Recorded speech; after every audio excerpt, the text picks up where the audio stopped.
Oke, selamat pagi. Kita ketemu lagi ya. Kita akan bahas statistika menyajikan data dalam bentuk tabel. Tapi kita tahu dulu apa itu data. Data adalah kumpulan informasi yang diperoleh berdasarkan fakta sebenarnya. Jadi, data itu bisa dikumpulkan dengan cara yang pertama dengan angket atau kuesioner, yang kedua dengan wawancara, kemudian yang selanjutnya saya berikan contoh, misalkan ini ada hasil ulangan matematika dari 20 siswa. Bisa dilihat nilainya bervariasi, ada yang 40, 50, 60, 50 dan sebagainya. Di sini saya sajikan ada 20 angka, di mana ada juga yang nilainya double, yaitu 40, ada 2. Bagaimana menyajikannya ya? Di sini juga ada nilai 100.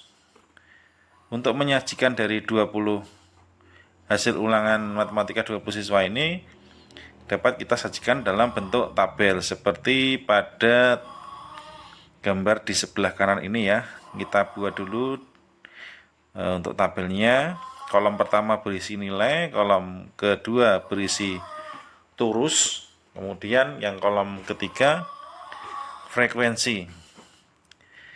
Kita sajikan karena nilai terendahnya 40 ya. Kemudian nilai tertingginya 100, berarti kita mulai dari 40, 50, 60, 70, 80, 90, dan 100.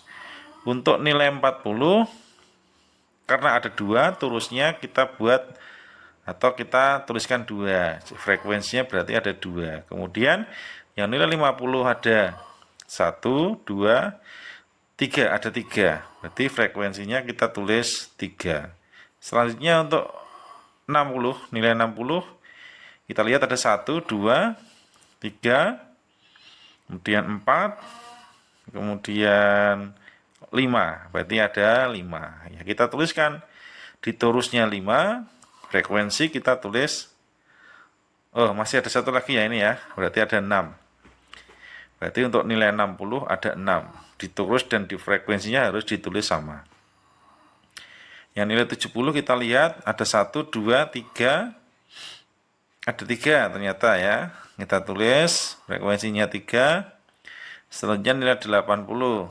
Kita lihat 1, 2, 3. Berarti ada 3. Kemudian dilanjutkan nilai yang di atasnya itu 90, ada berapa ini? 1, 2. Sudah ya, ada 2, berarti kita tulis 2. Terakhir untuk nilai 100 hanya ada 1. Kita tulis frekuensinya 1. Begitu ya. Jadi dari 20 nilai ulangan siswa ini jika kita tuliskan atau sajikan dalam diagram atau dalam tabel, maka penyajiannya adalah seperti pada gambar di sebelah kanan. Kalau kita Oke, selamat pagi. Kita lanjutkan ke menyajikan data dalam bentuk diagram garis.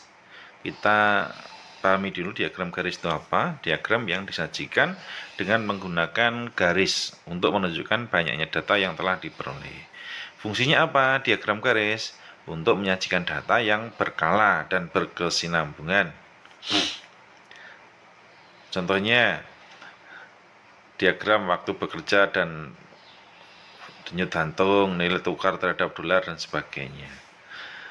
Contohnya ini ya, data yang diperoleh Pak Ahmad terhadap panen jagung ayahnya dalam 5 tahun terakhir.